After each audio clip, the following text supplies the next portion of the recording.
Əski əlifbamız. Ə hərfi. Ə səslənən ə hərfi. Ə hərfi 4 şəkildə yazılır. Ə hərfi ancaq sözlərin əvvəlində və birinci hica istisna olmaqla hicaların sonunda yazılır. Sadəcə söz bir hicalı olduqda birinci hicanın sonuna ə səsi əlavə olunur.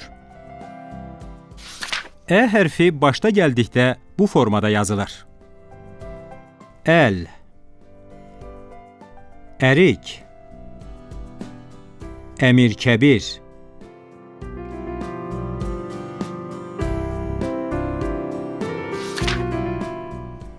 Ərk qalası. Təbriz şəhərində yerləşən bu tarixi abidə Elxanlılar dövrünə aiddir. Məscid məqsədi ilə tikintisinə başlanılan bina sonra qala kimi təkmilləşdirilmişdir. Ərk qalası.